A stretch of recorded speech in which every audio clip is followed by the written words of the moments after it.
श्री राम कृष्ण वचनामृत के अगले भाग को प्रारंभ करते हैं।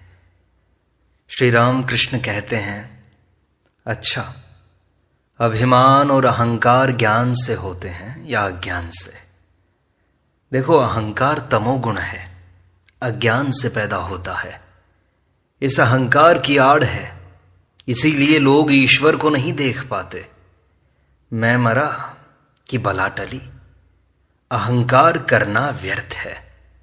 यह शरीर, यह ऐश्वर्य कुछ भी न रह जाएगा। कोई मत वाला दुर्गा की मूर्ति देख रहा था। प्रतिमा की सजावट देखकर उसने कहा, चाहे जितना बनो ठनो, एक दिन लोग तुम्हें घसीट कर गंगा में डाल देंगे। इसीलिए सबसे कह रहा हूं, जज हो जाओ चाहे जो हो जाओ, सब कुछ 2 दिन के लिए है। इसीलिए अभिमान और अहंकार का त्याग करना चाहिए। सत्व, रज और तम, इन तीनों गुणों का स्वभाव अलग अलग है। तमोगुण वालों के लक्षण हैं अहंकार, निद्रा, अधिक भोजन, काम, क्रोध आदि। रजोगुणी अधिक काम समेटते हैं, कपड़े साफ सुथरे, घर चकाचक, बैठक खाने में रानी की तस्वीर। जब ईश्वर की चिंता करता है तब रेशमी धोती पहनता है, गले में रुद्राक्ष की माला है, उसमें कहीं कहीं सोने के दाने पड़े रहते हैं। अगर कोई उसका ठाकुर मंदिर देखने के लिए जाता है तो साथ जाकर दिखाता है और कहता है, इधर आइए, अभी और देखने को है। सफेद पत्थर, संगमरमर इत्यादि की जमीन है। 16 द्वारों का सभा मंडप है और आदमियों को दिखलाकर दान देता है। सत्वगुणी मनुष्य बहुत ही शिष्ट और शांत होता है। उसके कपड़े वही जो मिल गए, रोजगार बस पेट भरने के लिए। कभी कभी किसी की खुशामद करके धन नहीं लेता, वो घर की मरम्मत नहीं हुई है। मान और प्रतिष्ठा के लिए एड़ी और चोटी का पसीना एक नहीं करता। ईश्वर चिंतन, दान, ध्यान सब गुप्त भाव से करता है। लोगों को खबर नहीं होती, मस हरि के भीतर ध्यान करता है। लोग सोचते हैं रात को बाबू की आंख नहीं लगी, इसीलिए देर से सो रहे हैं। सत्वगुण अंत की सीढ़ी है, उसके आगे ही छत है। सत्वगुण के आने पर ईश्वर प्राप्ति में फिर देर नहीं होती। जरा सा और बढ़ने से ही ईश्वर मिलते हैं। तुमने कहा था सब आदमी बराबर हैं। देखो, अलग अलग प्रकृति के कितने मनुष्य हैं, और भी कितने ही दर्जे हैं। नित्य जीव, मुक्त जीव, मुमुक्षु जीव, बद्ध जीव, अनेक तरह के आदमी हैं। नारद, शुकदेव इत्यादि नित्य जीव हैं। जैसे स्टीम बोट, वो खुद भी पार जाता है और बड़े बड़े जीवों को, हाथियों को भी ले जाता है। नित्य जीव नायबों की तरह है। एक स्थान का शासन कर दूसरे का शासन करने के लिए जाते हैं। मुमुक्षु जीव संसार के जाल से मुक्त होने के लिए व्याकुल होकर जान तक की बाजी लगाकर परिश्रम करते हैं। इनमें से एक ही 2 जाल से निकल सकते हैं, वे ही मुक्त जीव हैं। नित्य जीव एक चालाक मछली की तरह है, वे कभी जाल में नहीं पड़ते हैं। परंतु जो बद्ध जीव हैं, संसारी जीव हैं, उन्हें होश नहीं रहता। वे जाल में तो पड़े हुए हैं, परंतु यह ज्ञान नहीं है कि हम जाल में फंसे हैं। सामने भगवत प्रसंग देखकर ये लोग वहां से उठकर चले जाते हैं। कहते हैं, मरने के समय राम नाम लिया जाएगा, अभी इतनी जल्दी क्या है। फिर मृत्यु शैया पर पड़े हुए अपनी स्त्री या लड़के से कहते हैं, दीपक में कई बत्तियां क्यों लगाई गई हैं, एक बत्ती लगाओ, मुफ्त में तेल जला रहे हो। और अपनी पत्नी और बच्चों की याद कर कर के रोते हैं।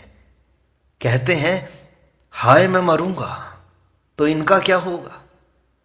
बद्ध जीव जिससे इतनी तकलीफ पाता है वही काम फिर करता है, जैसे कंटीली डालियां चबाते हुए ऊंट के मुख से धर धर खून बहने लगता है, परंतु वह कटीली डालियों को खाना फिर भी नहीं छोड़ता।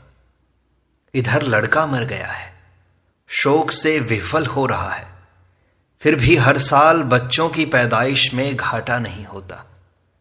लड़की के विवाह में सिर के बाल भी बिक गए, परंतु हर साल लड़के और लड़कियों की हाजिरी में कमी नहीं होती। कहता है, क्या करूं, भाग्य में ही ऐसा था। अगर तीर्थ करने के लिए जाता है तो स्वयं कभी ईश्वर की चिंता नहीं करता, न समय मिलता है। समय तो पत्नी की पोटली ढोते ढोते पार हो जाता है। ठाकुर मंदिर में जाकर बच्चों को चरणामृत पिलाने और देवता के सामने लोट पोट कराने में ही व्यस्त रहता है। बद्ध जीव अपने और अपने परिवार के पेट पालने के लिए ही दासत्व करता है और झूठ, वंचना एवं खुशामद करके धनोपार्जन करता है। जो लोग ईश्वर की चिंता करते हैं, ईश्वर के ध्यान में मग्न रहते हैं, उन्हें बद्ध जीव पागल कहते हैं और इस तरह उन्हें चुटकियों में उड़ाया करते हैं। देखो, आदमी कितनी तरह के हैं, तुमने सबको बराबर बतलाया था। देखो कितनी भिन्न भिन्न प्रकृतियां हैं, किसी में शक्ति अधिक है, किसी में कम है। संसार में फंसा हुआ जीव मृत्यु के समय संसार की ही बातें कहता है। बाहर माला जपने, गंगा नहाने और तीर्थ जाने से क्या होता है। संसार की आसक्ति के रहने पर मृत्यु के समय वह दिखाई पड़ती है। न जाने कितनी वाहियात बातें बकता रहता है। कभी कभी सन्निपात में हल्दी, मसाला, धनिया कहकर चिल्ला उठता है। तोता जब भला चंगा रहता है तब राम राम कहता है, जब बिल्ली पकड़ती है तो अपनी बोली में टें टें करता है। गीता में लिखा है, मृत्यु के समय जो सोचोगे दूसरे जन्म में वही हो जाओगे। राजा भरत ने हरिण हरिण कहकर देह छोड़ी थी, दूसरे जन्म में वे हरिण ही हो गए थे। ईश्वर की चिंता करके देह का त्याग करने पर ईश्वर की प्राप्ति होती है, फिर इस संसार में नहीं आना पड़ता। भक्त कहता है, महाराज किसी ने दूसरे समय में ईश्वर की चिंता की है परंतु मृत्यु के समय नहीं कर सका, तो क्या फिर उसे इस दुखमय संसार में आना होगा। पहले तो उसने ईश्वर की चिंता की थी ना। श्री राम कृष्ण कहते हैं, जीव ईश्वर की चिंता तो करता है परंतु ईश्वर पर उसका विश्वास नहीं है, इसलिए फिर भूलकर संसार में फंस जाता है। जैसे हाथी को बार बार नहलाने पर भी वह फिर देह पर धूल फेंक लेता है, उसी तरह मन भी मतवाला है, परंतु हाथी को नहलाकर ही अगर उसके स्थान में बांधे रखो तो फिर वह अपने ऊपर धूल नहीं डाल सकेगा। अगर मृत्यु के समय जीव ईश्वर की चिंता करता है तो उसका मन शुद्ध हो जाता है। वह मन फिर कामिनी कांचन में फंसने का अवसर नहीं पाता। ईश्वर पर विश्वास नहीं है, इसीलिए इतने कर्मों का भोग करना पड़ता है। लोग कहते हैं, जब तुम गंगा नहाने जाते हो तब तुम्हारे शरीर के पाप किनारे के पेड़ पर बैठ जाते हैं। तुम गंगा नहाकर निकले नहीं कि वे पाप फिर तुम्हारे सिर पर सवार हो जाते हैं। देह त्याग के समय जिससे ईश्वर की चिंता हो उसी के लिए पहले से उपाय किया जाता है। उपाय है अभ्यास योग। ईश्वर चिंतन का अभ्यास करने पर अंतिम दिन भी उसकी याद आएगी। भक्त कहता है, बड़ी अच्छी बातें हैं महाराज, बड़ी सुंदर बातें हैं। श्री राम कृष्ण कहते हैं, कैसी बेसिर पैर की बातें मैं बक गया, परंतु मेरा भाव क्या है जानते हो? मैं यंत्र हूं, वे यंत्री हैं। मैं गृह हूं, वे गृही हैं। मैं गाड़ी हूं, वे इंजीनियर हैं। मैं रथ हूं, वे रथी हैं। जैसा चलाते हैं वैसा चलता हूं, जैसा कराते हैं वैसा करता हूं। अगले दिन एक भक्त श्री राम कृष्ण से पूछते हैं, ब्रह्म अगर मां है तो वे साकार हैं या निराकार? श्री राम कृष्ण कहते हैं, जो ब्रह्म है वही काली भी है। जब निष्क्रिय हैं तब उन्हें ब्रह्म कहते हैं। जब सृष्टि स्थिति प्रलय यह सब काम करते हैं तब उन्हें शक्ति कहते हैं। स्थिर जल से ब्रह्म की उपमा हो सकती है। पानी जब हिलता डुलता है तब वह शक्ति की, काली की उपमा है। काली वे हैं जो महाकाल के साथ रमण करती हैं। काली साकार भी हैं और निराकार भी। तुम लोग अगर निराकार पर विश्वास करते हो तो काली का उसी रूप में ध्यान करो। एक को मजबूती से पकड़कर उनकी चिंता करने से वे ही समझा देती हैं कि वे कैसी हैं। शाम पुकुर पहुंचने पर तेली पाड़ा भी जाने लगोगे, तब तुम समझ जाओगे कि ईश्वर हैं। यही नहीं बल्कि वे तुम्हारे पास आकर तुमसे बोलेंगे, बातचीत करेंगे, जैसे मैं तुमसे बोल रहा हूं। विश्वास करो, सब हो जाएगा। एक बात और है, तुम्हें अगर निराकार पर विश्वास हो तो उसी विश्वास को दृढ़ करो, परंतु कट्टर मत बनो। उनके संबंध में जोर देकर ऐसा न कहना कि वे यह हो सकते हैं, यह नहीं। कहो मेरा विश्वास है वे निराकार हैं। वे और क्या क्या हो सकते हैं, अब ये तो वही जाने। मैं नहीं जानता, न मेरी समझ में ये बात आती है। आदमी की छटाक भर बुद्धि से क्या ईश्वर की बात समझी जा सकती है? जरा सोचो तो। सेर भर के लोटे में क्या 4 सेर दूध समाता है कभी? वे अगर कृपा करके दर्शन भी दें और समझाएं तो समझ में आता है, नहीं तो नहीं आएगा। जो ब्रह्म है वही शक्ति है, वही मां है। राम प्रसाद कहते हैं, मैं जिस सत्य की तलाश कर रहा हूं वे ब्रह्म हैं। उन्हें ही मैं मां कहकर पुकारता हूं।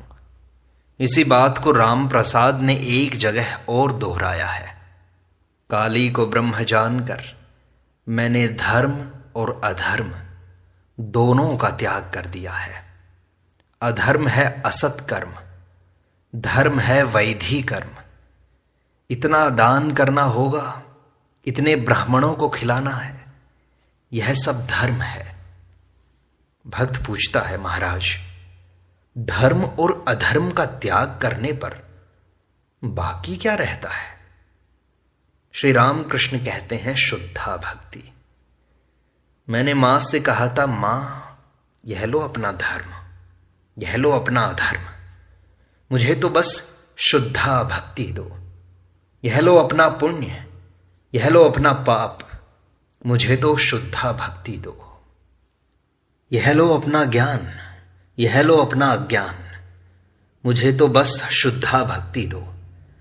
देखो ज्ञान भी मैंने नहीं चाहा, मैंने लोक सम्मान भी नहीं चाहा। धर्म का त्याग करने पर शुद्धा भक्ति, अमला, निष्काम, अहेतु की भक्ति बाकी रहती है। भक्त पूछता है, उनमें और उनकी शक्ति में क्या भेद है महाराज? श्री रामकृष्ण कहते हैं, पूर्ण होने के बाद दोनों अभेद हैं। जैसे मणि की ज्योति और मणि अभेद हैं। मणि की ज्योति की चिंता करने से ही मणि की चिंता की जाती है। दूध और दूध की धवलता जैसे अभेद है। एक को सोचिए तो दूसरे को भी सोचना पड़ता है, परंतु यह अभेद ज्ञान पूर्ण ज्ञान के बिना हुए नहीं होता। पूर्ण ज्ञान से समाधि होती है, तब मनुष्य 24 तत्वों को पार कर जाता है। इसलिए अहम तत्व नहीं रह जाता। समाधि में कैसा अनुभव होता है यह कहा नहीं जा सकता। उतरकर कुछ आभास मिलता है वही कहा जा सकता है बस। समाधि टूटने के बाद जब मैं ओम ओम कहता हूं तब समझो कि मैं कम से कम 100 हाथ नीचे उतर आया हूं। ब्रह्म वेद और विधियों से परे हैं, वे वाणी में नहीं आते, वहां मैं तुम नहीं है। जब तक मैं और तुम ये भाव हैं तब मैं प्रार्थना कर रहा हूं या ध्यान कर रहा हूं, यह भी ज्ञान है। और तुम प्रार्थना सुनते हो, यह भी ज्ञान है। और उस समय ईश्वर के व्यक्तित्व का भी बोध है। तुम प्रभु हो, मैं दास। तुम पूर्ण हो, मैं अंश। तुम मां हो, मैं पुत्र। यह बोध भी रहेगा। यह भेद बोध है। मैं एक अलग हूं और तुम अलग। यह बोध वे ही कराते हैं। इसीलिए स्त्री और पुरुष, उजाले और अंधेरे का ज्ञान है। जब तक यह भेद बोध है तब तक शक्ति को मानना पड़ेगा। उन्होंने हमारे भीतर मैं रख दिया है। चाहे 1000 विचार करो, परंतु मैं दूर नहीं होता। जब तक मैं है तब तक ईश्वर साकार रूप में ही मिलते हैं। इसलिए जब तक मैं है, भेद बुद्धि है, तब तक ब्रह्म निर्गुण है, यह कहने का अधिकार नहीं है। तब तक सगुण ब्रह्म ही मानना होगा। इसी सगुण ब्रह्म को वेदों, पुराणों और तंत्रों में काली या आद्या शक्ति कहा गया है। भक्त कहता है, आद्या शक्ति के दर्शन और ब्रह्म ज्ञान ये कैसे होंगे महाराज? श्री रामकृष्ण कहते हैं, हृदय के विकल होने पर उनसे प्रार्थना करो, रो, चित्त शुद्ध हो जाएगा। निर्मल पानी में सूर्य का बिंब दिखाई देगा। भक्त के मैं रूपी आईने में उस सगुण ब्रह्म आद्या शक्ति के दर्शन होंगे। परंतु आईने को खूब साफ करना चाहिए। मैला रहने पर सच्चा बिंब न दिखाई पड़ेगा। मैं रूपी पानी में सूर्य को तब तक इसलिए देखते हैं कि सूर्य के देखने का और कोई उपाय है ही नहीं। और प्रतिबिंब सूर्य को छोड़ यथार्थ सूर्य के देखने का जब तक कोई दूसरा उपाय नहीं मिलता, तब तक वह प्रतिबिंब सूर्य ही 16 आने सत्य है। जब तक मैं सत्य है तब तक प्रतिबिंब सूर्य भी 16 आने सत्य है। वही प्रतिबिंब सूर्य आद्या शक्ति है। यदि ब्रह्म ज्ञान चाहते हो तो उसी प्रतिबिंब सूर्य को पकड़कर सत्य सूर्य की ओर जाओ। उस सगुण ब्रह्म से जो प्रार्थनाएं सुनते हैं, कहो, वे ही ब्रह्म ज्ञान देंगे। क्योंकि जो सगुण ब्रह्म है वे ही निर्गुण ब्रह्म भी हैं। जो शक्ति है वे ही ब्रह्म भी हैं। पूर्ण ज्ञान के बाद दोनों अभेद हो जाते हैं। मां ब्रह्म ज्ञान भी देती है, परंतु शुद्ध भक्त कभी ब्रह्म ज्ञान नहीं चाहता। एक और मार्ग है ज्ञान योग, परंतु बड़ा कठिन है। जो लोग ज्ञानी हैं उन्हें विश्वास है कि ब्रह्म सत्य है और संसार मिथ्या है, स्वप्नवत है। वे अंतर्यामी हैं। उनसे सरल और शुद्ध मन से प्रार्थना करो, सब समझा देंगे वे। अहंकार छोड़कर उनकी शरण में जाओ, सब पा जाओगे। यह बात कहकर श्री राम कृष्ण गाने लगे, हे मन अपने ही में रहो, किसी दूसरे के घर न जाओ। जो कुछ चाहोगे वह बैठे हुए ही पाओगे। अपने अंतःपुर में जरा खोजो तो सही, वह पारस पत्थर परम धन है। जो कुछ चाहोगे वह तुम्हें दे सकता है। चिंतामणि की नाट्यशाला के द्वार पर कितने ही मणि पड़े हुए हैं। जब बाहर के लोगों से मिलना तब सभी को प्यार करना, मिलकर एक हो जाना, फिर द्वेष भाव जरा भी न रखना। वह आदमी साकार मानता है, निराकार नहीं मानता। वह निराकार मानता है, साकार नहीं मानता। इत्यादि बातें करके घृणा से नाक न सिकोड़ना, क्योंकि उन्होंने जिसे जिस तरह समझाया है उसमें वैसी ही बुद्धि है। समझना कि सबकी प्रकृति भिन्न भिन्न है। यह जानकर तुमसे जहां तक हो सके दूसरों से मिलने की ही चेष्टा करना, उन्हें प्यार करना, फिर अपने घर में शांति और आनंद का भोग करो। हृदय रूपी घर में ज्ञान का दीपक जलाकर ब्रह्ममयी मुख देखो, अपने ही घर में अपना स्वरूप देख सकोगे। चरवाहे जब गौओं को चराने के लिए ले जाते हैं तब चरागाह में सब गौएं एक में मिल जाती हैं। जब शाम के समय अपने घर में जाती हैं तब फिर सब अलग अलग हो जाती हैं। इसीलिए मैं कहता हूं, अपने घर में अपने आप में ही रहो। प्रेम यह है, ईश्वर पर ऐसा प्यार होगा कि संसार के अस्तित्व का होश नहीं रह जाएगा। साथ ही अपनी देह भी जो इतनी प्यारी वस्तु है भूली जाएगी। प्रेम तो चैतन्य देव को हुआ था। भक्त कहते हैं, जी हां, जैसा मतवाला होने पर होता है। श्री राम कृष्ण कहते हैं, अच्छा जी, किसी को भक्ति होती है किसी को नहीं, तुम समझाओ कि इसका क्या अर्थ है। भक्त कहते हैं कि ईश्वर में वैषम्य नहीं है, विकल्प तरु हैं। जो कुछ चाहता है वह वही पाता है, परंतु कल्प तरु के पास जाकर मांगना चाहिए। फिर रामकृष्ण समझाते हैं कि कुछ साधना की आवश्यकता होती है। साधना करते ही करते आनंद मिलने लगता है। मिट्टी के बहुत नीचे अगर घड़े में धन रखा हुआ हो और अगर कोई वह धन चाहे तो मेहनत के साथ उसे खोदते रहना चाहिए। सिर से पसीना टपकता है, परंतु बहुत कुछ खोदने पर घड़े में जब कुदार लगकर ठनकार होती है तब आनंद भी खूब मिलता है। जितनी ही ठनकार होती है उतना ही आनंद बढ़ता है। राम को पुकारते जाओ, प्रभु को पुकारते जाओ, उनकी चिंता करो, वे सब कुछ ठीक कर देंगे। उन्हें सब कुछ सौंप दो, वे सब कुछ ठीक कर देंगे। इस प्रकार श्री राम कृष्ण वचनामृत का यह भाग संपूर्णता को प्राप्त होता है। शेष अगले अंक में।